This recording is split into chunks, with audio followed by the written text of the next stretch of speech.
Olá, tudo bem? Hoje nós estamos iniciando mais um GeniaCast no formato um pouco diferente, que a gente deu o nome de Marqueteiros. Tô aqui com a Ana, que cuida da parte de projetos aqui da agência, Olá, tudo bem? com o Brunão, que faz a parte do marketing digital aqui, E aí, gente? e com o Renan, que fica com a parte de tecnologia, Prazer estar aqui hoje.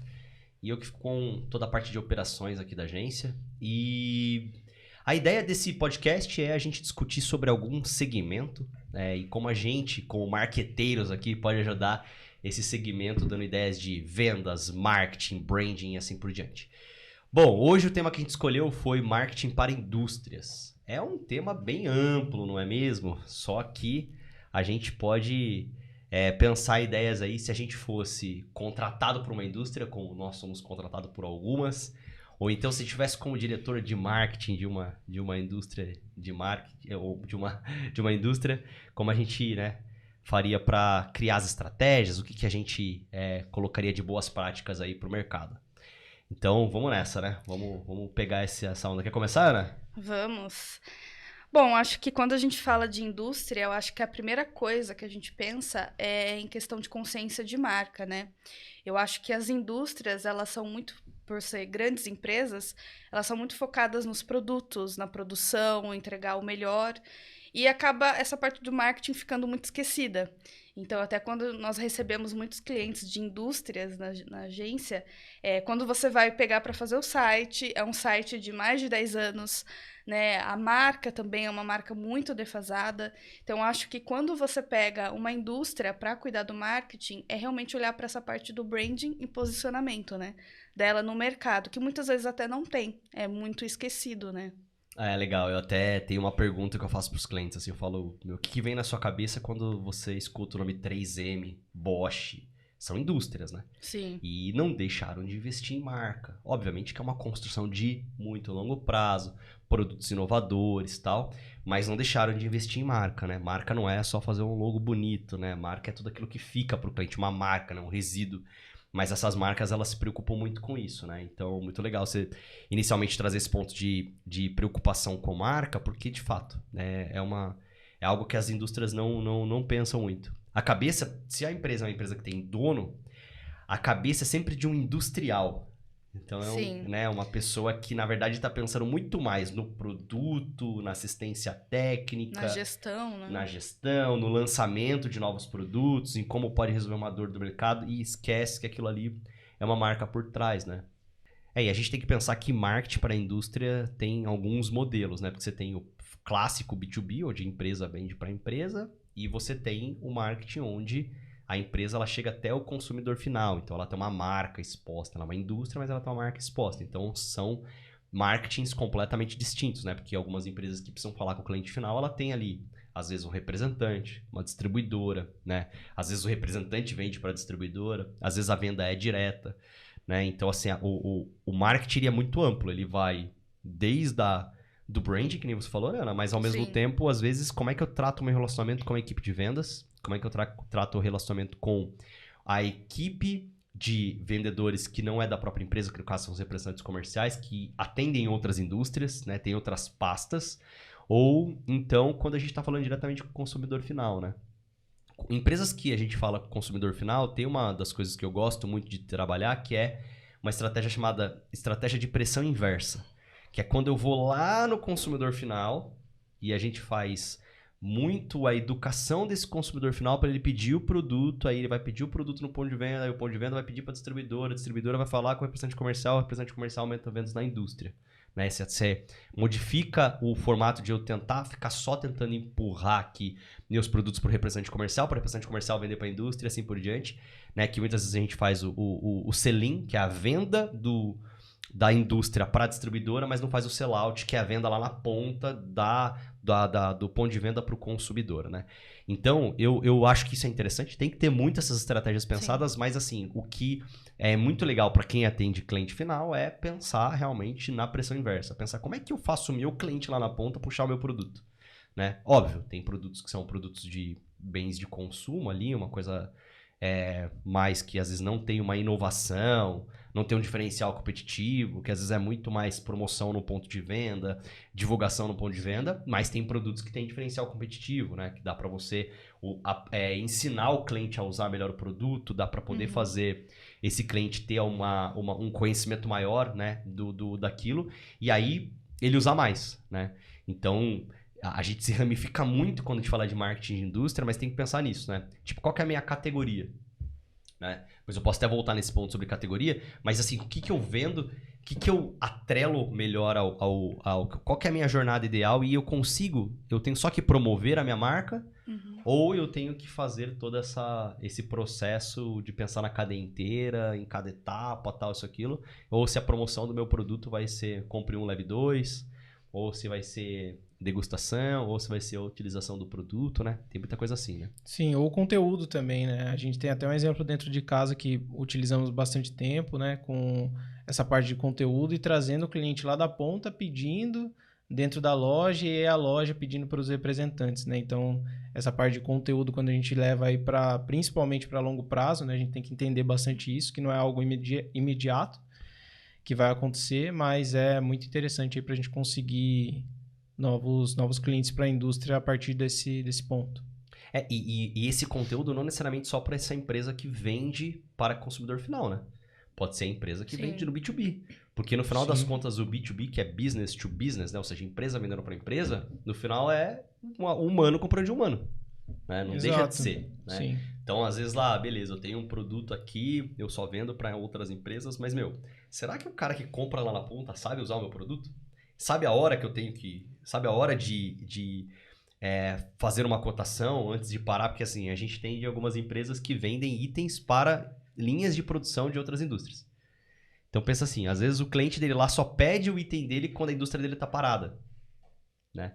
Então, às vezes eu não tenho que educar esse comprador que está lá na ponta, que é cliente dessa indústria, tipo, para pensar que ele tem que ter uma reposição antes de realmente a peça quebrar, né? E isso é uma curva que só com conteúdo dá para fazer, né? Exatamente. Sim.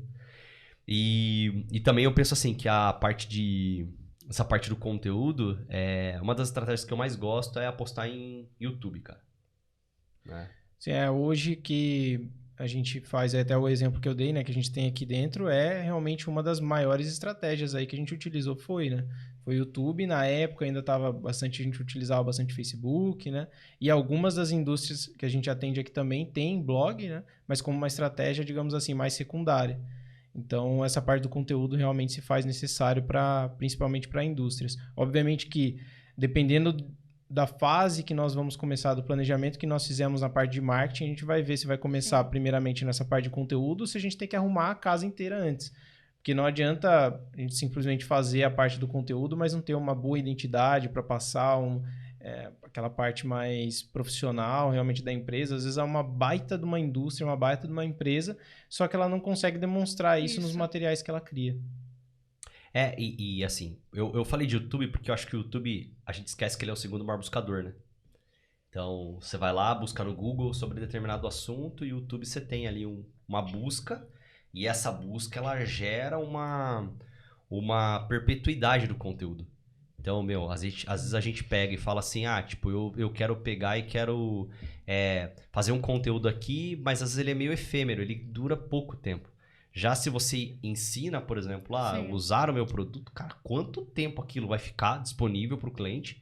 E, se o cliente busca, ele vai ter uma profundidade maior sobre o conteúdo. O Google é só um link, né? Já o YouTube, ele é um link, mas o cliente se aprofunda, né? Exato. E muito review, né? Hoje em dia você tem chamados reviews, né? Que você quer buscar um produto, você quer ver como ele funciona, você vai ter alguém explicando exatamente como é, né? Ou até realmente trazendo um pouco mais essa questão até dos influenciadores, né? Tem muitos canais, por exemplo, que usam, tipo, as pessoas seguem e usam aquele produto e a pessoa acaba conhecendo ou indo buscar aquele produto por conta disso, né? É verdade, verdade. Tem essa questão dos influencers para esse mercado também, né? Que às vezes é um mercado bem mais consolidado, né? Tipo, já tem uma imagem de que, quem compra lá já conhece, mas tem muita gente que tem para conhecer sobre o produto, né? E o YouTube é legal porque, assim, você consegue fazer uma demonstração, tipo, de uma coisa que às vezes o seu vendedor tem que ficar falando toda vez lá para aquele comprador, que às vezes está lá dentro da indústria, uma pressão de preço absurda.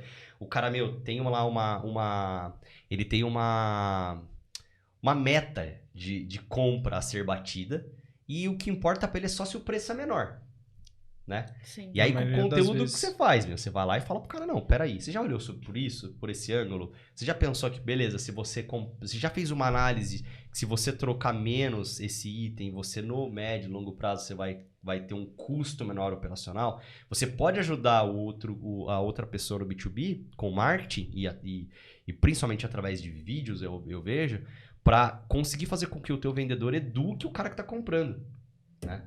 Então, o YouTube é muito legal pensar em YouTube porque você gera esses vídeos para esse cliente saber mais, depois dá para usar no WhatsApp, porque por mais que é B2B muito comprador, né? Hoje eu uso o WhatsApp. Na verdade, antes era uma questão que era bem assim, um tabu, mas hoje já não é mais. Hoje o cara tá lá, no e-mail corporativo, fala, deixa eu chamar você no WhatsApp aí para tirar algumas dúvidas. E nessa hora o vendedor discursa sempre do mesmo jeito, da mesma forma. Agora, se ele tiver um vídeo como apoio, né? O cara chega lá e fala... Com certeza. Ajuda demais como apresentação comercial também, né? E outra coisa do vídeo que é bastante importante é que você consegue utilizar ele depois até mesmo para gerar outros tipos de conteúdo, como um blog, por exemplo. Ou então você pode pegar cortes desse vídeo para fazer... colocar até mesmo aí a plataforma que está mais sendo falada agora, né? O TikTok. Os Reels do Instagram, os Shorts do YouTube, então dá para você diversificar isso, e muitas das vezes a gente pode até pensar que não vai impactar alguém da indústria ali, mas todo mundo está consumindo esse tipo de conteúdo. Então, se você pode diversificar isso, a gente pode utilizar também essas outras plataformas para conseguir atingir essas pessoas. Sim, e o legal é assim, né? Com vídeo você já resolve vários problemas, né? Então você indexa um conteúdo num buscador, que é o YouTube. Que é o YouTube, que alguém pesquisar. Você tem a questão de conseguir explicar o conteúdo mais técnico. Você consegue dar profundidade sobre algum tema que você, às vezes, no telefone ou no e-mail não consegue fazer, o vendedor. E você ainda tem a questão de padronizar o discurso, cara.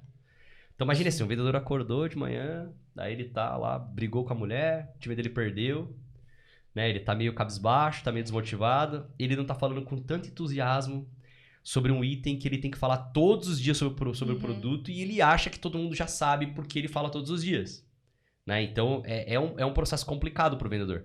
Se ele tem um vídeo que padroniza esse discurso, ele fala, beleza, tal, às vezes ele tá meio naquele dia, meio pra baixo, o que ele faz é falar, segue um vídeo aqui que explica um pouco mais sobre a nossa solução. Cara, automaticamente, o cara que tá lá do outro lado vai ver os diferenciais, onde é a melhor aplicação, quando que deve comprar. Então, acho que assim, o vídeo, ele causa uma sensação, né?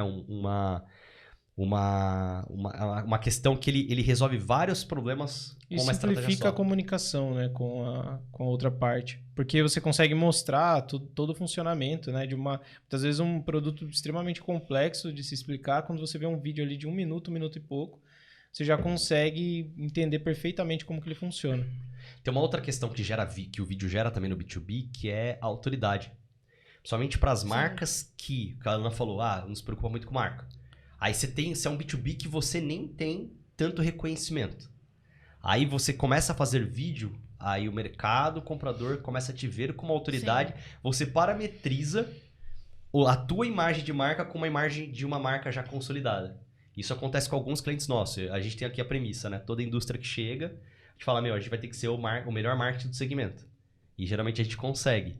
Então, a gente consegue perceber que quando você faz uma análise de concorrência com outras indústrias, às vezes indústrias muito consolidadas que é concorrente e o marketing está muito aquém. Aí passa lá um ano, você começa a ver, 6 meses, você começa a ver que a marca começa a copiar esse nosso cliente. Por quê? Porque os caras começam a correr, começam a perceber e você já virou referência, né, de marketing ali e aí já tem que subir, pensar em novas ideias, né, subir a régua ali do que você está fazendo e tal.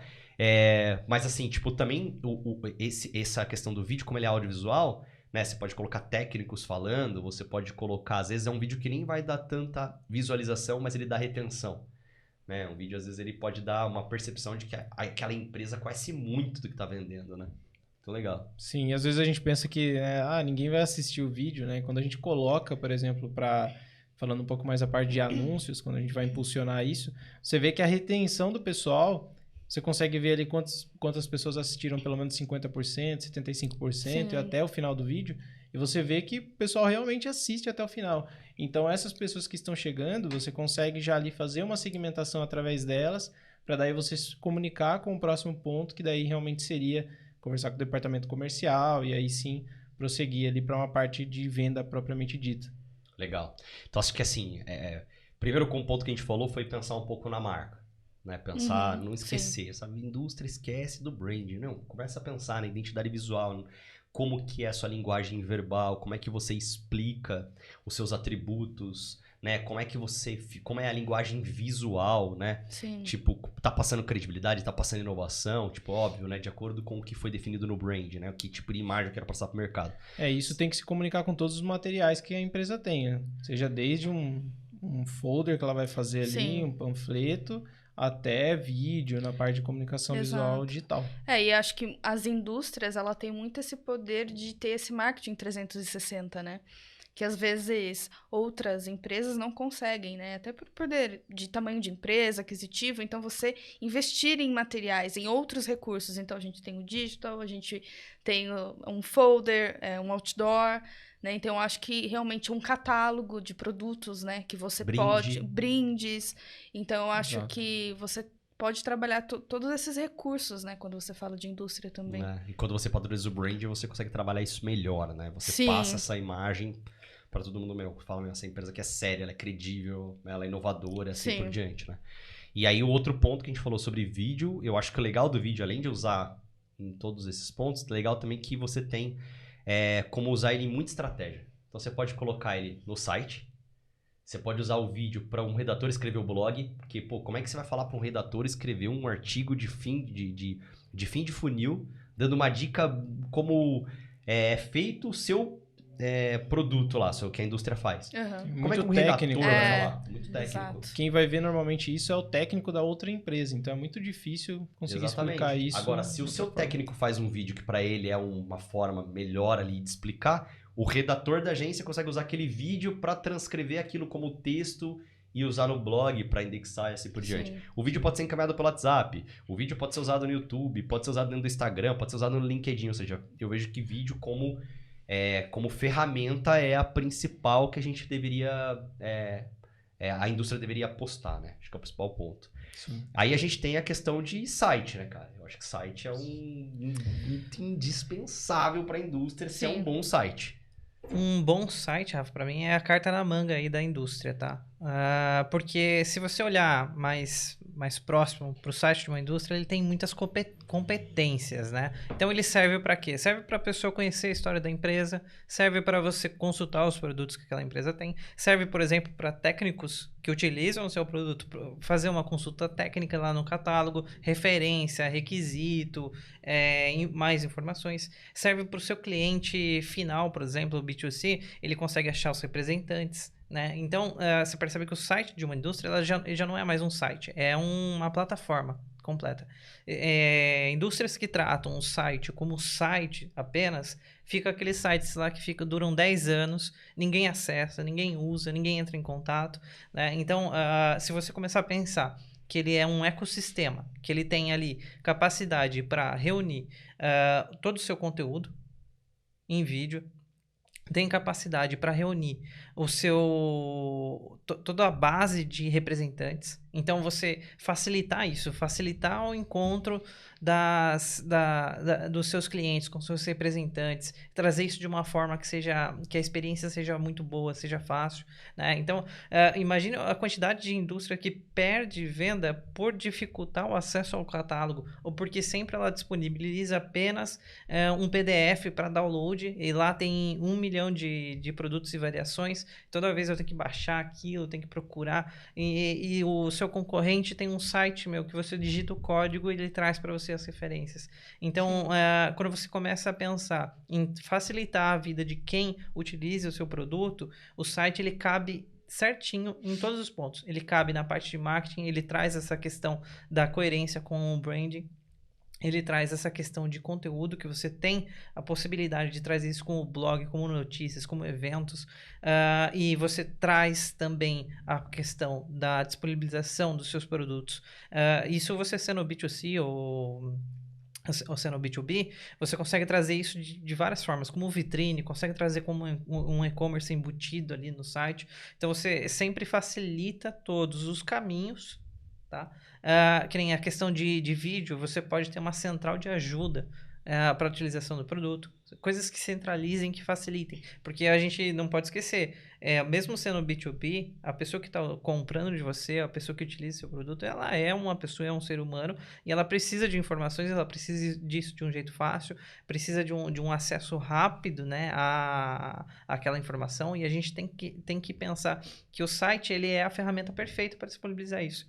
Né? Então, eu procurar no Google o nome do código do meu produto, tem que vir uma página completa dele, já tem que vir o vídeo explicativo, já tem que vir o catálogo específico daquele produto, quais são os recomendados, né? Isso que nem eu tive algumas experiências aí com indústria também, que é, por exemplo, para determinada situação, se você usa um produto, ele é recomendado utilizar o outro em conjunto. Se você já pode mostrar para ele, facilitar toda essa coleta de informação e não mais depender apenas da experiência do seu cliente. Porque às vezes ele compra de você porque ele teve uma experiência boa e fica limitado naquilo, né? Então ele não cresce, ele não procura mais produtos seus que talvez você consiga disponibilizar para ele, você não consegue crescer nesse âmbito também. O site ele traz essa base, como eu disse, de várias competências de uma forma muito eficaz, mas tem que ser muito bem feitinho, tem que ser bem planejado, você tem que entender muito bem seu público, qual que é a sua parte técnica, o que eu tenho que priorizar no meu site, né? Você entra em alguns sites de indústria, você vai ver primeiro um banner, mas o cara que entra no seu site é o técnico, para ele não faz diferença. Sim. Então, Acho que é legal pensar em todos os públicos que vai ter no site, né? Exatamente. E priorizar realmente o que é mais utilizado. Não é dispensar uma coisa ou outra, mas a gente tem que elencar as prioridades do site. Né? Então, se o nosso público ele é estritamente em representante, né? Então a gente tem que priorizar isso dentro do site e facilitar o acesso, encurtar o caminho até o seu cliente, até a informação. Legal. Pensar no site como uma ferramenta, como uma plataforma animal. Você para analisar que você tem aqui públicos que é o, sei lá, o representante, ou uma distribuidora que busca por produtos, ou o técnico, ou tipo, ou o cliente final, né? Tem indústria que é o próprio cliente final que consulta ali. Mas, e também, cara, tem um grande ponto que eu vejo que as indústrias esquecem, que é o trabalho conosco. O trabalho conosco vira um puxadinho do site. E qual que é o grande desafio hoje que eu vejo em muita empresa? Contratação de pessoas. E aí você tem lá um formuláriozinho escrito, trabalhe conosco. Ao invés de ter uma página explicando, fala, cara, aqui a empresa tem essa cultura, então a página de empresa é bem feita, que vai fazer o cara, eu quero trabalhar aqui e tal, isso, aquilo. Ainda mais, às vezes, é uma indústria muito específica que ninguém conhece na região onde ela tá, na cidade onde ela tá. Então, se ela tem ali, alguém indica, tá precisando de uma vaga tal ali. Aí a pessoa vai até o site para entender a sua empresa, vê ali, tem uma estrutura, tem um vídeo na página Quem Somos, tal, isso, aquilo, né? Então, é muito legal você pensar que o site realmente é uma plataforma, né? Inclusive para pouso de campanha, né? Que beleza, a gente trabalha muito com landing pages, né? Para a indústria também, só que às vezes o comprador, ele fala, beleza, então aqui na landing page, e ele não consome, não vira lead.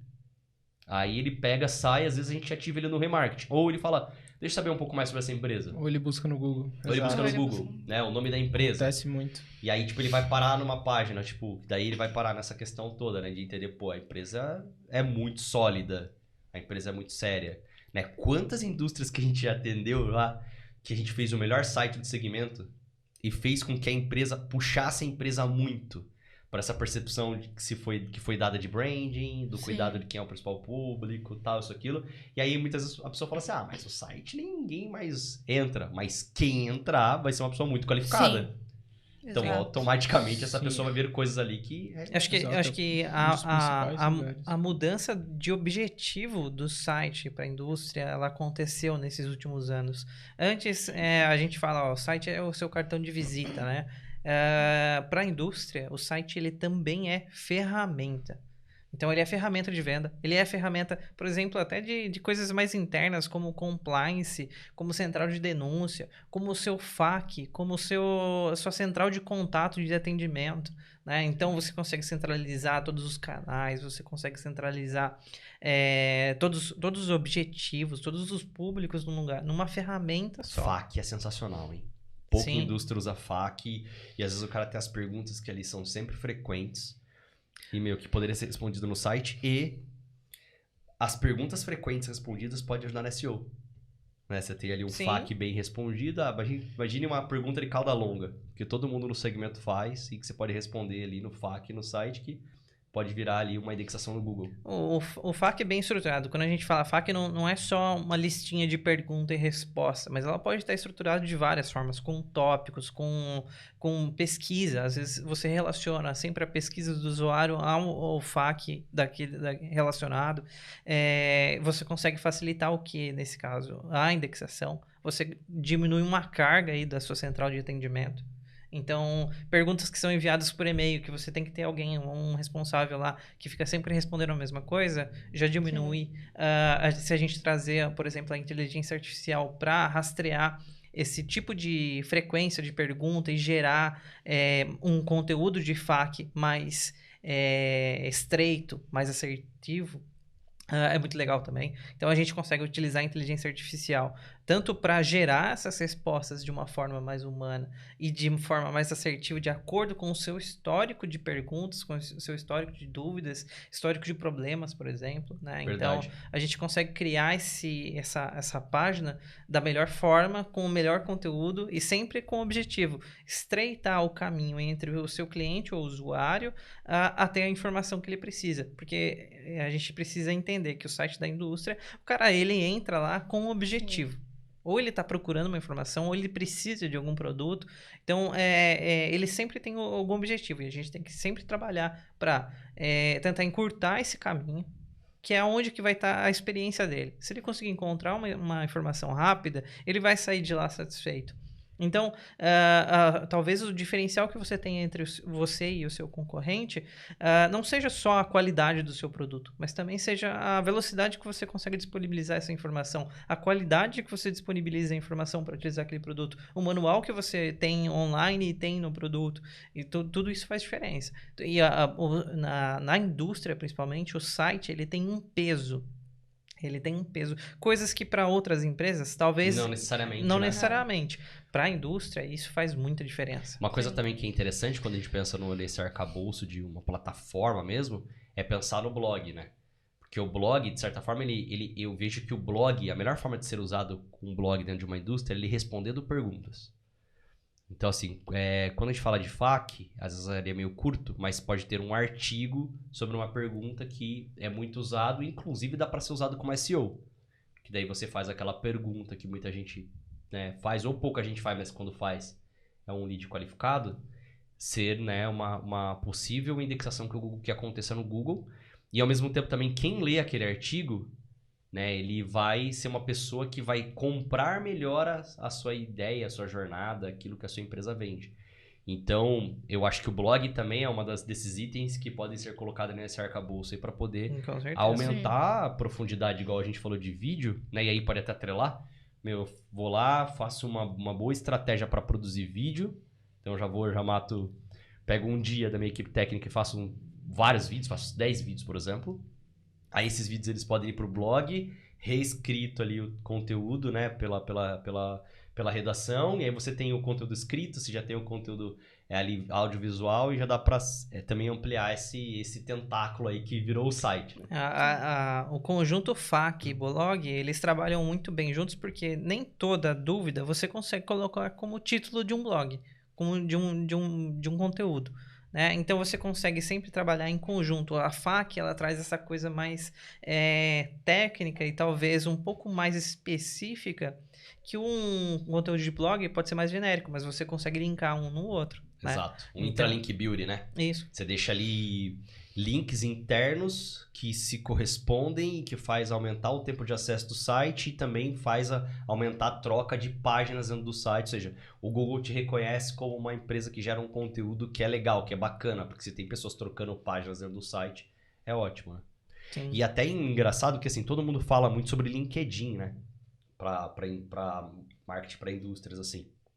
E o LinkedIn, ele tem que ter uma pegada ou mais pessoalizada, ou ele tem que ter uma pegada mais técnica. E uma Sim. das formas de conteúdo que é interessante para LinkedIn é, gerando esses conteúdos mais técnicos, você pode usar isso muito bem no LinkedIn. Né? A empresa consegue demonstrar o que ela faz ali de uma forma mais técnica, porque a pessoa às vezes quer. E às vezes a pessoa nem vê o conteúdo, ela nem vê o vídeo, ela nem lê o artigo, mas ela tem uma impressão de que isso é uma empresa técnica. Que de novo Sim. volta pro branding. Né? Uhum, sim. Tudo envolto dessa parte que a gente comentou no início, né? O branding como grande diferencial e o site, assim, né? Falando da parte do design do site, faz muita diferença realmente no diferencial da empresa. Até o pessoal que estiver assistindo fazer um exercício de procurar quais são os sites que tem dos seus concorrentes e até fazer uma comparação com o seu mesmo. Sim. Para verificar qual que é a diferença que tem nesse mercado, e você vai ver que é muito fácil se destacar em relação a isso. O design é tudo, né, cara? Eu tenho uma brincadeira que eu falo o seguinte: antes da Apple explodir, assim, a gente precisava explicar que o design ele vendia. Depois da Apple, você já deixa bem claro, falando, você conhece a Apple? Todo mundo conhece a Sim. Apple. Você fala, meu, design vende. Vende né? sozinho. Vende sozinho, exatamente. E aí, o que rola, assim, tipo... até tem uma história de um cliente nosso que a gente fez o site para ele, e de novo tinha essa premissa de ser o site mais conhecido do segmento, o melhor site do segmento. E aí ele foi e fechou uma parceria com uma empresa de fora do Brasil para revender essa empresa, né? E aí o pessoal que veio de fora, veio dos Estados Unidos, pegou, entrou no site, viu o site lá, viu um site bem legal, e lá eles têm muito esse costume, inclusive, de fazer essas pesquisas técnicas, e chegou na empresa, achou que a empresa era gigantesca. E a empresa nem era tão grande. Mas aí ele chegou lá e falou, meu, eu vim aqui pra fechar parceria e eu achei que a empresa era muito grande, porque pelo site de vocês a impressão que dá é que vocês são violentos. E aí, inclusive, ele conseguiu fechar a parceria. Ele falou, ó, você viu qual é a percepção que eu posso entregar do seu produto aqui no Brasil? O cara falou, não, fechou a parceria Sim. de exclusividade, justamente demonstrando através da percepção do design, da qualidade visual, E às do vezes apreço das acontece o inverso, informações. Exatamente. E É. o comprador que tá lá na ponta comprando, ele quer a pressão de custo, mas ele também não quer ser taxado pela equipe técnica que especificou o produto, de que ele comprou, ele fez ali a análise e tal, mas ele, ó, isso aqui passa uma percepção de ser de muita qualidade. Né? Então, o design influencia pra caramba. Muito.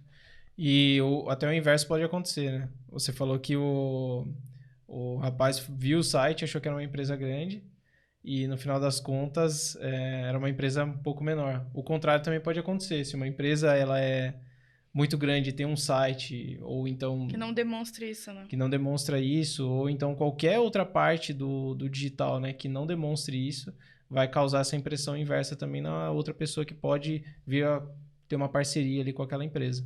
É verdade. O inverso também acontece mesmo. Tem como. Um site ruim queima o filme. Exatamente, Sim. cara. O site ruim queima o filme, cara. É muito louco. É tipo aquele negócio que se fala que você tem 5 segundos pra ter a percepção sobre alguém, né? Sim. E aí o site gera isso. Às vezes você entra e fala assim, nossa, bem legal isso aqui, né? E você, às vezes não é consciente essa parada. Uma questão que a pessoa fala, nossa, que site ruim. Nossa, que site Sim. bonito. Exato. Na verdade, a Você pessoa vai só bater teve o uma olho. percepção e falou, meu, É uma ruim, hein? percepção. E as indústrias, talvez, assim, como elas focam muito nessa questão, tô vendendo, né? Minha empresa tá girando. E ele não tem essa percepção de quantos clientes, às vezes, ele perde por conta disso. E é justamente aquela impressão a primeira que fica, né? Então, quando você vai buscar um produto ou uma empresa, você vai jogar no Google, então apareceu um site. Nossa, se o site é dessa forma, imagina o produto. Você não vai nem querer entrar em contato, né?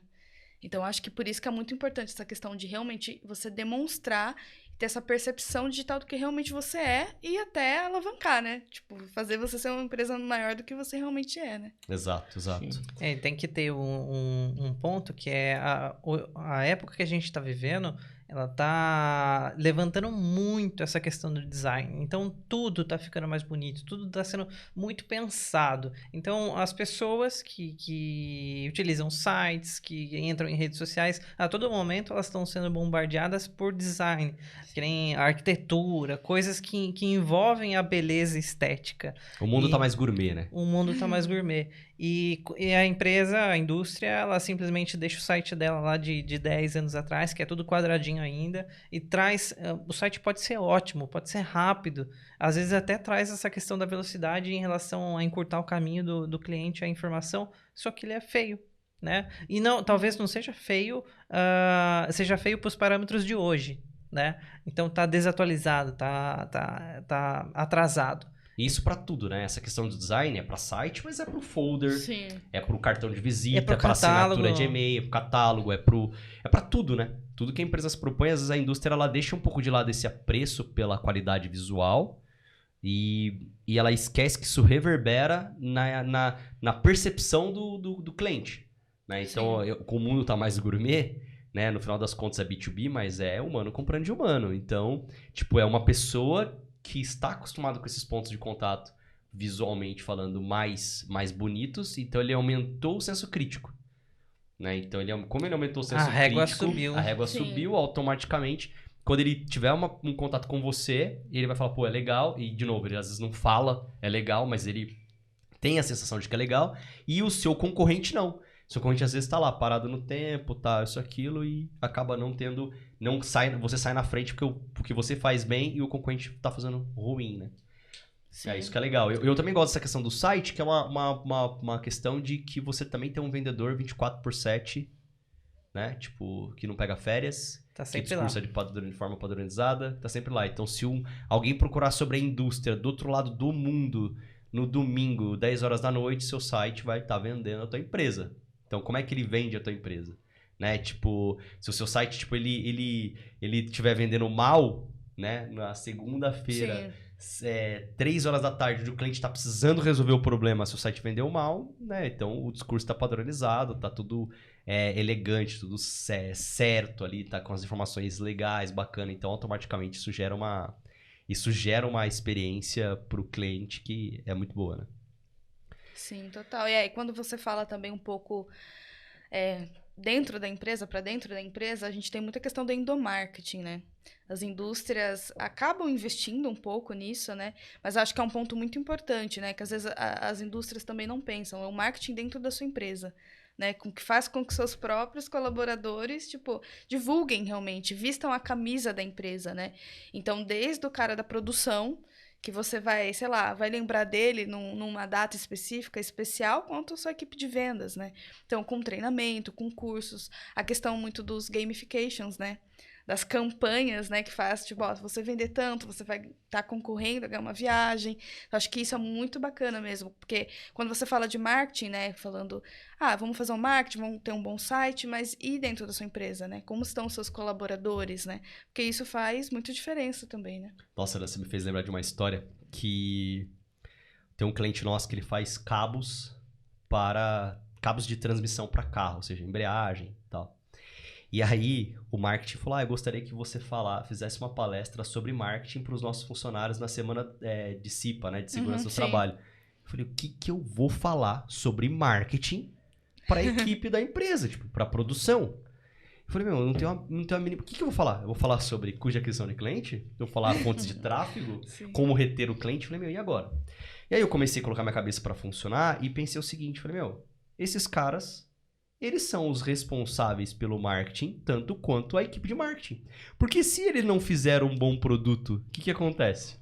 Aí o cara tá lá, o mecânico, no caso deles, que é o utilizador do produto e que influencia o cliente final a comprar, se ele tiver... Eu tenho que trazer a responsabilidade para a equipe de produção de que, poxa, a qualidade que você coloca no dia a dia, você é muito importante. Sim. Porque a qualidade da produção, de como você pensa a inovação, de como você pode ver alguns gaps de produção, tudo isso... faz com que o produto melhore, o produto entregue aquilo que ele se propôs e o mecânico fique muito feliz. Ele ficando muito feliz, automaticamente, tipo, você foi o cara mais importante do marketing do que uma campanha, às vezes, né? Sim. Então, essa questão do endomarketing, ela é super bacana, por quê? Porque, principalmente numa indústria onde tem muita questão de produção, né? O produto em si, às vezes ele pode colocar em xeque toda uma construção, porque, sei lá, um item da montagem foi mal encaixado, foi mal feito, foi mal parafusado, foi mal, sei lá, tipo, instalado. Tipo, Ou seja, o endomarketing, aquele orgulho de pertencer, né? Sim. Super importante. Às vezes a gente pensa muito nisso em serviço, empresa de serviço. Não, eu vou fazer um endomarketing porque quem executa a produção é uma pessoa. Né? Mas, poxa, na indústria também, quem executa uma peça é uma pessoa, não deixa de ser. Né? Então, automaticamente, essa questão de endomarketing é muito legal porque vai gerar também atributos de marketing aí. Tô louco. Sim. E também tem a parte do comercial, né, da empresa. Muitas das vezes o marketing auxilia ao departamento comercial com materiais que, na maioria das vezes, eles utilizam em LinkedIn, por exemplo. Então, para falar da empresa, porque eles já têm ali um network, eles querem divulgar e muitas das vezes a empresa esquece isso e acaba fazendo outros tipos de estratégia que é muito mais custosa e você já tem a equipe comercial ali dentro da sua empresa, né? Então, algumas das empresas utilizam essa equipe comercial para também aproveitar desse networking que eles têm dentro das redes sociais para divulgar a empresa também. Então, isso é uma outra estratégia muito interessante para as indústrias utilizarem. Verdade. Sim. E falando sobre campanha, eu acho que assim, né? Pensando na jornada agora de aquisição de cliente, eu acho que indústria, ela tem que ter um cuidado muito grande com o tipo de estratégia que usa, mas principalmente com os leads que chegam tanto das campanhas como de indicação, de tempo de mercado, da proposta de marca e tal. Porque eu vejo que as indústrias elas têm um pouco cuidado com o CRM. Acho que o CRM é um item meio negligenciado, assim, sabe? Tipo, o cliente não comprou, mas, às vezes não comprou porque foi algum ponto ali que deixou de comprar. Mas, depois de quanto tempo eu tenho que falar com ele de novo? Qual que é o ciclo de compra daquele produto? Né? Tipo, o cliente, ele comprou e quanto tempo ele tá sem comprar de novo? Né? Qual que é a data de aniversário do meu cliente, do comprador lá? Tipo, eu vejo que dá para fazer diversas estratégias dentro de uma gestão comercial em marketing para indústrias que você realmente fala com o humano que está do outro lado lá, com a pessoa que está do outro lado lá, que muitas vezes é esquecida. Ah, eu não vendi, acabou. Sim. Né? Então, o CRM é uma estratégia muito que a gente tem que utilizar, inclusive atrelado ao LinkedIn, então, o social selling, né? Então, eu chamo o cara ali no LinkedIn, no próprio Instagram, começo um contato. E para a indústria tem bastante também a questão da automação de marketing, né? Que a gente vê outras ferramentas como a Active Campaign, o próprio RD Station, que é uma empresa brasileira, né, para a gente utilizar.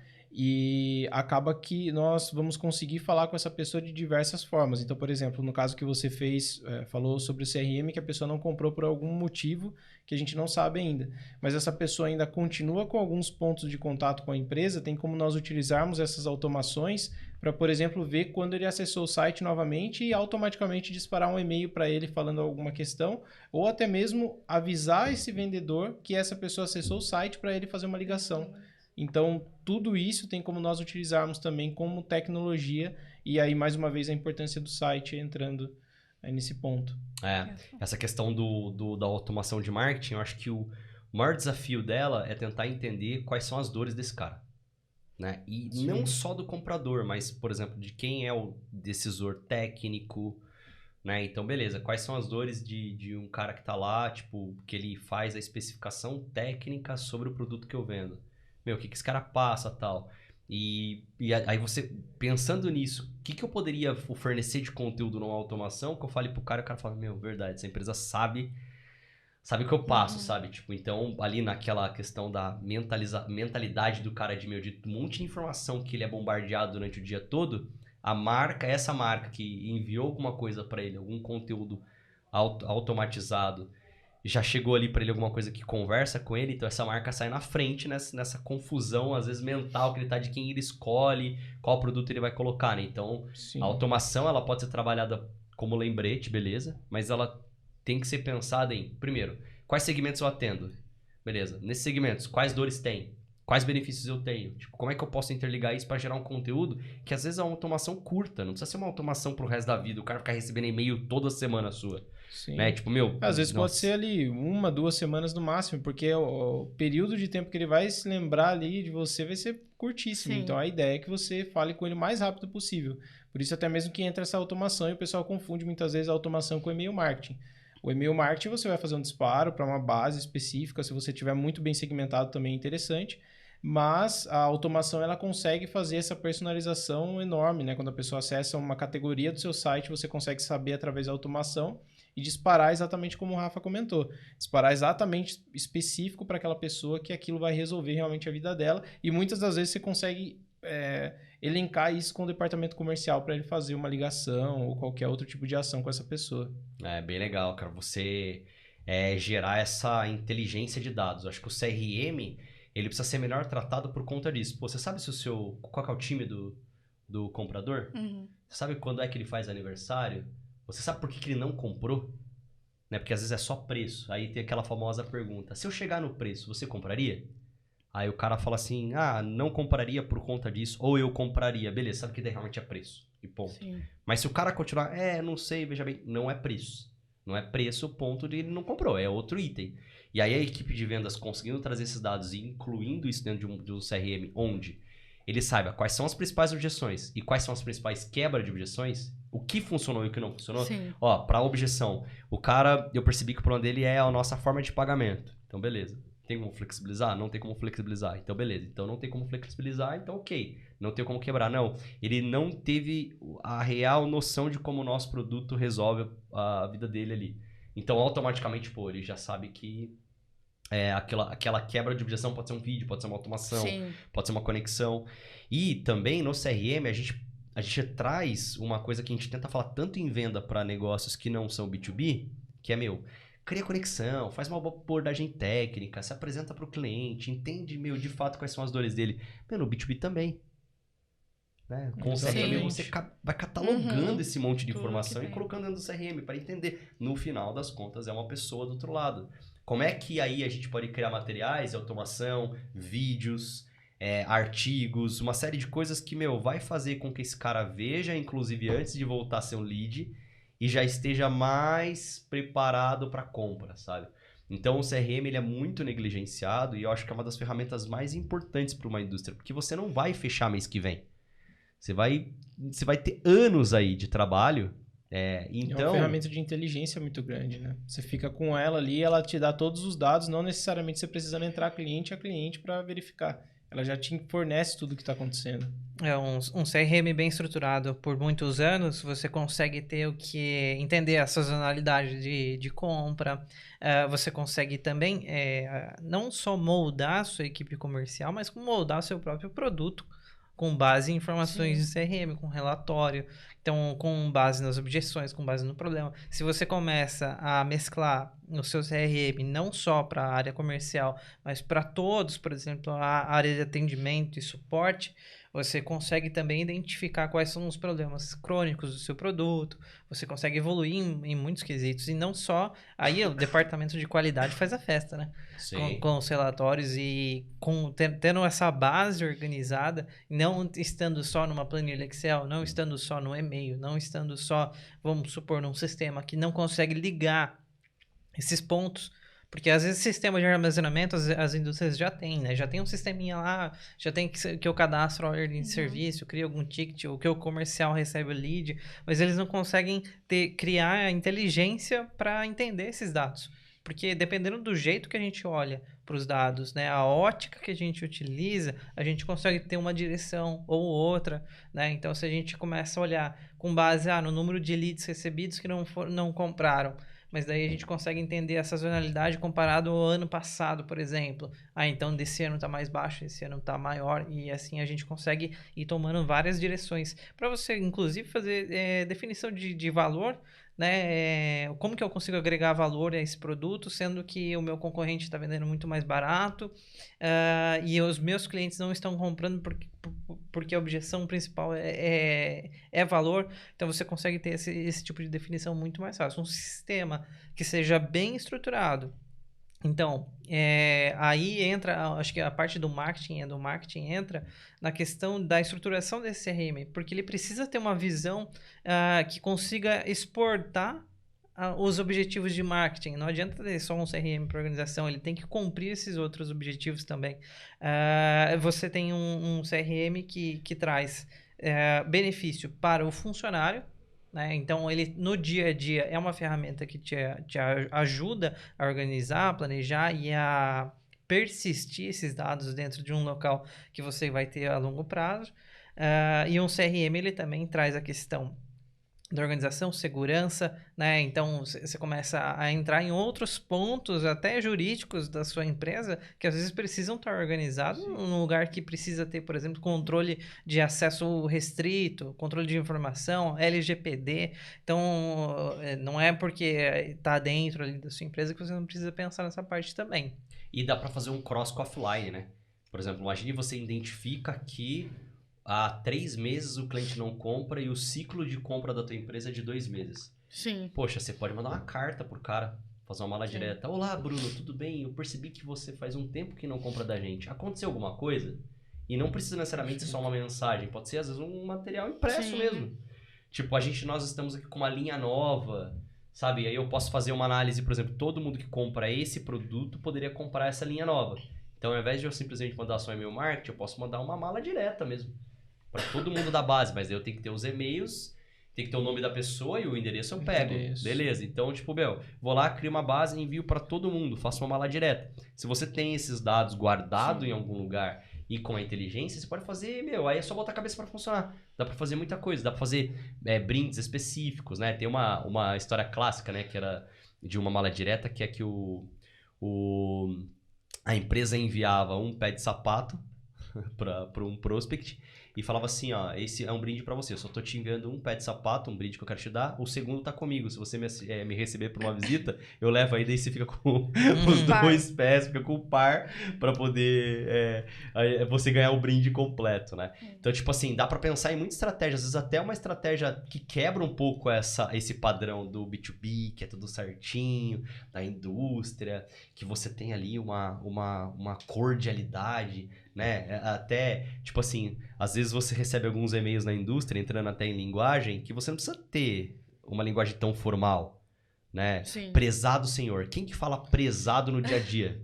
Só falta escrever ilmo senhor, né? Tipo, não. Você não precisa ter uma linguagem jogada, porque o branding vai dizer qual é a linguagem, mas você pode trabalhar de uma forma um pouco mais solta, porque é uma comunicação 1 a 1, né? Tipo, uma mala direta, um e-mail marketing, uma automação, alguma coisa, você trabalhando 1 a 1, a equipe de vendas ligando, fala, ô Jair, tudo bem, faz 3 meses já que você não comprou da gente, o que aconteceu, Jair? Sabe, você tá falando uma linguagem mais solta, mas você tá falando, pô, Jair, eu sei que você não compra de mim há 3 meses. O cara tava olhando pra vida dele toda e tá falando, peraí, os caras sabem, os caras têm dados, os caras têm informação. Tem aquele ditado, né? Não basta ser o melhor, tem que ser o mais querido. Tem que ser a sua indústria tem que ser o que as pessoas gostam de se relacionar. Gostam pela qualidade do seu produto, gostam pelo seu valor, gostam pela atenção que você recebe quando você está em relacionamento com eles.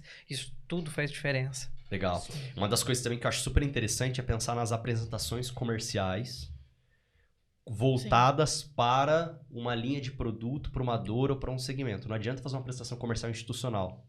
Sim. Não, a prestação comercial tem que ter pontos institucionais? Tem que ter, mas tem que ter assim, sei lá, eu tô falando com um segmento X que a minha indústria atende. Eu vou pegar as principais objeções, eu preciso pegar os meus principais diferenciais para aquele segmento, eu vou pegar as principais dores daquele segmento, eu vou colocar nessa apresentação e vou me conectar primeiro pro cara, senão... Sim. Porque quantas vezes o comercial tem lá um pré-vendedor ou chega lead, cava uma reunião... Aí você, o comprador tá lá, aparece na reunião e você vem lá com aquela apresentação. Então, a empresa nasceu há não sei quantos anos, tal, isso, aquilo. Tem que ter institucional, tem que ter. Mas, seguinte, a gente tá aqui há tantos anos, nós identificamos essas dores. Você tem esse problema, nós sabemos que acontece isso. Desta forma, a gente desenvolveu essa linha de produto, ou nós temos essa linha de produto que nós já identificamos por não sei quantas pessoas, que já trabalham, que recompram. A nossa taxa de recompra é de tanto, porque o nosso produto tal. Sabe, tipo, colocar para esse cara que tá do outro lado, assim, que você conhece do segmento. Você não é simplesmente uma pessoa que tá querendo vender, né? Então, eu acho que a prestação institucional da empresa tem que ser por segmento, para que haja ali uma conexão maior com esse cara, né? Sim. Uma personalização maior, né? Eu ia falar, imagina o seu comercial ter em mãos, dentro dessa apresentação, um relatório de performance do seu produto, daquela categoria, a quantidade de problemas que você conseguiu resolver para os seus clientes até agora. Isso faz toda a diferença. Até a própria NPS, né? Você coloca lá aquela pesquisa de satisfação do cliente, que ele tem que colocar o quanto ele indicaria você para outra pessoa, né, de 0 a 10 e tal. Pô, se você tiver com NPS alto, né, tiver com 9, que é considerado ali praticamente excelente, você pode usar isso, ó, meu NPS é 9, né, se você tiver no NPS bom. Se tiver no NPS baixo, você vai tomar as correções e falar, você pode até usar como case. Nós fizemos uma pesquisa, nossos clientes identificaram que tinham esses problemas e, pô, agora a gente já resolveu esses pontos. Volta a trabalhar com a gente, tal, isso, aquilo. Ou seja, o marketing para a indústria, ele tá muito mais focado em resolução. E como você se importa em resolver tecnicamente, não para vender um produto, né? Que às vezes a gente tá muito focadinho ali no produto. E falando em campanha, eu acho que o grande desafio é como é que atrair esse cliente. Eu vejo, é uma opinião minha, Brunão, que é especialista, pode até dar dele também, eu acho que assim, que a grande parte do recurso deve ser investido em Google. Porque assim, se o cara tá ali procurando sobre aquele produto, né, você tem um filtro já desse público e apostaria muito pesado em remarketing, né, e branding também no remarketing, porque às vezes a empresa, o comprador ali cotou, mas não necessariamente viu o valor na tua empresa, ou ele tá só procurando o preço. E aí você ativa ele mostrando às vezes como é produzido o produto, mostrando a parte sua, tipo, de técnica, mostrando outras coisas que não tem a ver exatamente com aquele produto e vai gerar ali uma percepção maior de valor. Mas campanha eu vejo, Brunão, que grana mesmo, mídia, eu acho que boa parte desses recursos deveriam ser usados em Google. Não sei se você concorda. Então depende muito da indústria que a gente vai trabalhar, né? Se, igual a gente falou no início, tem a B2B, essa realmente eu concordo perfeitamente que a gente vai utilizar a maior parte aí dos investimentos na parte do Google, para a pessoa que já está pesquisando, não tem como a gente tirar isso, né? Esse fato. E também a parte do LinkedIn, né? A gente consegue ali, principalmente por conta das segmentações que nós conseguimos dentro do LinkedIn, apesar de ser uma mídia caríssima. Bem cara. Muito cara, assim, para a gente conseguir em relação a leads, mas a gente consegue ali pelo menos um reconhecimento de marca nessa mídia, mas sim, concordo com você também essa parte do Google. Aí se a gente parte para uma empresa B2C, dependendo do planejamento que nós montarmos para essa empresa, para essa indústria, nós podemos partir tanto para a parte do Google também, se a gente quiser falar diretamente com representantes, se nós queremos falar diretamente com o comprador, não o comprador final, né, mas as empresas que vão comprar, aí sim também a gente pode partir para o Google. Ou uma operação inversa. Agora se a gente for atingir B2C diretamente, né? Então, as pessoas que vão comprar aquele produto, aí a gente começa já a partir mais para as redes sociais. Então, Facebook, Instagram, o YouTube também é muito importante. E aí a gente cai naquela parte da criação de conteúdo. Com esse conteúdo criado, nós vamos atingir essas pessoas com mídia e alcançar muito mais pessoas com isso, né? Daí já realmente colocando dinheiro ali na frente.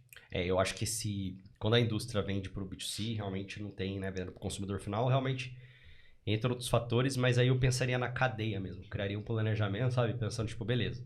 Como é que eu influencio o meu representante comercial a vender para o comprador da distribuidora, do ponto de venda, seja o que for, né? E tem cada indústria de um jeito a cadeia.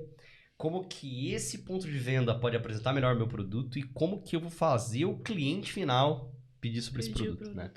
Então, assim, a gente pode trabalhar e aí mostrar os dados, né? Tipo, beleza, tô fazendo uma campanha aqui na tua região, tantas pessoas se relacionaram com esse conteúdo. Sim, olha quantas visualizações, aqui no ponto olha de venda. quantos comentários de pessoas falando onde eu compro, onde eu tenho, na minha região não tem. Então, tudo isso, o próprio representante comercial pode pegar isso como apresentação e falar, você não tem esse produto aqui, a gente pode colocar... E olha quantas pessoas estão pedindo, olha quantas visualizações tem esse tipo de conteúdo, esse produto. E isso é uma forma, quando estamos falando de produtos que estão em gôndola, né, disputam espaço de gôndola, que hoje a disputa de espaço em gôndola é caro, né? Sim. A atenção ali do cliente e tal. Isso é uma forma que os representantes comerciais ou as distribuidoras podem fazer para negociar com o cliente. E ninguém usa. Usar os dados de digital. Então, chegar lá no comprador lá do supermercado... da empresa que tem gôndola, qualquer empresa, né? Qualquer ponto de venda que tenha gôndola. Ele pode chegar lá pro comprador e falar, olha, na sua região a gente tá impactando quantas mil pessoas estão vendo os nossos vídeos, estão retendo os vídeos e tal. Me dá um pouco mais de espaço, porque eu tenho certeza que um produto mais vai sair, a gente vai vender mais conjuntamente, vamos fazer um trabalho junto. Me dá, deixa eu fazer uma ativação, tal, isso, aquilo. Eu sei que boa parte dos espaços hoje eles são comprados, né? Não tem, mas você pode às vezes chegar sei lá, numa rede menor, Sim. Que esse cara, meu, quando ele vê que, opa, peraí, meu, tipo, não sabia que tem esses dados. É moeda É. de troca, né? Você começar pelas redes menores, né? Da região e colocando em Ganhando todos. Olha espaço. quantas redes eu já estou presente, né? Até você chegar, às vezes, nas grandes redes, né? Sabe por quê? Porque eu lembro que uma vez eu fui pro Mato Grosso e a gente tava falando com um distribuidor lá e ele pedia muito pra fazer anúncio em TV, né? Então, beleza, tal, queria muito TV e tal. Eu falei, mas por quê? Ele falou assim, porque eu preciso mostrar pro ponto de venda que a gente tá na Globo. Ele falava isso, preciso mostrar pro ponto de venda que a gente tá na Globo. Não era nem a questão de visualização, De pra visualização. impactar. Não era, ele falava, preciso mostrar pro ponto de venda que tá na Globo, eu vou dar um gás na minha equipe de vendas, isso, aquilo. O cara, sei lá, tinha uns 400 vendedores na distribuidora. E ele falou, meu, eu preciso tá ali, meu. Aí eu falei, beleza. Só que quando a gente pensa em YouTube, que entrega muito, em Instagram, tal, isso, aquilo, se for, nesse caso, o cliente final, né? Meu, você pode pegar os mesmos dados e falar, meu, impactei tantas pessoas pessoas curtiram, tantas pessoas comentaram, tantas pessoas salvaram, tantas pessoas, sei Não lá. chega nem perto do investimento que você ia fazer numa TV, Sim. por exemplo. Exatamente, Exato. pode brilhar muito o olho. Então, a campanha de marketing pro B2C, além de influenciar o cliente, né, que é um dos pontos da pressão inversa, você também pode pegar e influenciar o ponto de venda através da sua equipe de representante aqui. Então, fazer uma ação que seja também viral é interessante. Procurar influencers para você mostrar, olha, no meu perfil foram tantas mil pessoas visitadas. Sim. Né? Tipo, procurar esse tipo de situação para que a gente possa ter ali um argumento de venda junto com esses pontos. Porque se tratando desse tipo se tratando desse tipo de segmento, você tem um negócio chamado área branca, que é quantos pontos de venda eu ainda nem tô. Né? Como é que eu posso abrir ponto de venda? Então, eu posso abrir ponto de venda, usando esses dados. Eu posso aumentar a minha área dentro do próprio ponto de venda, melhorar a minha localização, vender mais, tal, isso, aquilo, com esse tipo de situação de você chegar e falar, não, pô, eu vou usar aqui os dados do digital, né? Então, acho que de campanha, a gente pode pensar nisso, assim. Pode pensar, pô, pro B2B, Google, LinkedIn, tal. E uma outra questão, eu acho que anunciar em Google, em YouTube, anunciar em YouTube. Porque quando você entra numa indústria e você vê lá que aqueles vídeos da indústria são vistos, você fala, meu, essa indústria é legal, cara, tá todo mundo vendo. E você faz ali o anúncio. E quando é o anúncio ali, aquele pular de 5 segundos, né? Todo mundo fala assim, mas eu pulo, eu não assisto aquele vídeo. Né? Eu sempre falo pros clientes o seguinte, eu falo, meu, muitas marcas no Brasil foram construídas elas entrando no comercial ali da TV e você mudava de canal, mas você sabia que aquela marca ela estava presente.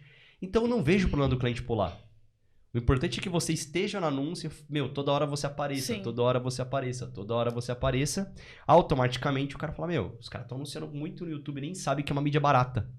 Super em conta. Muitas das vezes você aparece até na televisão pra pessoa, que hoje tem um hábito muito grande da pessoa colocar o YouTube na TV. E muitas das vezes você olha ali aquela propaganda na TV, por mais que você saiba que é no YouTube, a pessoa tem essa percepção de falar, nossa, provavelmente é uma marca grande, provavelmente tá investindo muito dinheiro Muito aqui, dinheiro. e às vezes E é só Não aquele início do vídeo, de 5 segundos ali que ele tá vendo a tua marca, vai gerando a percepção de valor que você precisa ter na hora que você tá fazendo o contato comercial. Então eu tô ali amaciando a carne, né? Tipo assim, eu tô ali preparando o terreno antes do meu vendedor falar e o cara vê ali, tô vendo. E, de novo, o cliente não vai falar às vezes, olha que legal, você estava no YouTube. Sem contar que depois a gente pode, né, utilizar até mesmo a parte do remarketing, né? Tanto com algumas tecnologias que nós utilizamos até na agência aqui, quando nós enviamos o orçamento para a pessoa, nós conseguimos pegar alguns dados dessa pessoa e fazer o remarketing. Ou mesmo a pessoa que acessou o nosso site, ela curtiu algum vídeo no YouTube, alguma coisa assim, então ela vai ser mais vezes impactada novamente pelo nosso vídeo. Então isso vai criando essa consciência que você comentou.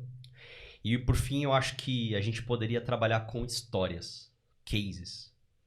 Né? Tipo, as indústrias usam pouco isso, cara. Usa história, usa case. Olha, o cliente tinha um problema assim, a gente resolveu assado. O cliente tinha esse desafio, a gente chegou com essa linha de produto. Todo mundo ama história. Né? Então a gente fica falando, como é que eu vou fazer para poder gravar no meu cliente lá? Pega a tua equipe de vendas, tá lá, tira a meia dúzia de foto quando estiver lá no cliente. Posso tirar umas fotos aqui? Tal, beleza. Usa aquelas fotos numa apresentação comercial. Sim. Tipo, não precisa necessariamente estar na área na área de anúncios, mas pode estar na área de vendas. Olha aqui, ó, aqui tá vendo esse problema aqui dessa linha, tal, a gente colocou o produto aqui e resolveu dessa forma. Conta a história. Conta Sim. história, porque as histórias, elas geram conexão e entregam a mensagem mais do que você usar argumentos técnicos apenas. Sim. Com certeza. Entra muito na questão da prova social, né? Então eu tô vendo que, cara, ele fez pra aquela pessoa, então pra mim vai dar certo, E né? muitas vezes cria essa conexão mesmo, né? O problema às vezes é igual, É igual, que ele tem, ele exato. conseguiu resolver para aquela empresa e ele Exato. consegue criar essa conexão com essa pessoa. Sim. Exato, exato. E aí, gente? O que vocês acham? Tem muito mais coisa pra falar, mas eu acho que pode ficar pra um segundo episódio. segundo. Cara, eu tô lotado de coisa pra falar. Tem muita ideia, inclusive pra parte de vendas, assim, que a gente poderia entrar muito nessa parte de indústria, mas falamos de muita coisas, né? Tipo, vídeos, branding, site, uma série de coisas que, se isso já for feito, já é um ganho absurdo. Sim. Imagine tudo ainda que dá pra ser feito, né? Vocês têm mais alguma coisa pra complementar? Acho que é. Isso mesmo. Sim. Acho que o Por principal enquanto. é não deixe o seu site para trás. Legal. Não deixe ele esquecido. Ele é uma ferramenta muito importante. Acho que cada um podia puxar sardinha pro seu lado, que nem o Renan. Da parte de tecnologia, ele falou desse seu site. Aí a Bruna falou assim, não deixe sua Não. campanha. Aí eu Não falei deixe assim, sua toma cuidado com campanha. suas vendas. Aí a Ana falou, e toda a gestão disso tudo. Endomarketing. São endomarketing, Como é né? que fica? Mas legal, gente. Eu acho que de fato mesmo tem muita coisa ainda pra ser trabalhado, mas eu acho que aqui já tem dicas aí que são ouro em pó. E queria agradecer vocês aí por mais esse episódio, Eu que por agradeço. contribuir intelectualmente com as ideias de vocês para este mercado, com a experiência de anos aqui, né? Se a gente somasse as nossas experiências em anos aqui, a gente estaria sênior, de idade mesmo, assim, né? Mas muito. É bem mesmo, assim. Então, assim, é bastante tempo somado aqui, né? Legal, gente. Obrigado. Valeu mesmo. Que agradeço, Rafa. Show. Obrigado a você que ficou com a gente desse episódio. Se você tiver alguma dúvida, manda contato aqui pra gente. Será um prazer respondê-los aí. Também, se quiser comentar, mandar pra alguém esse vídeo, estamos à disposição. Pode ser que alguma coisa a gente não tratou e você tenha dúvida. Aqui a gente pode virar um segundo episódio, só falar aqui com a gente. Fechou? Muito obrigado. Valeu!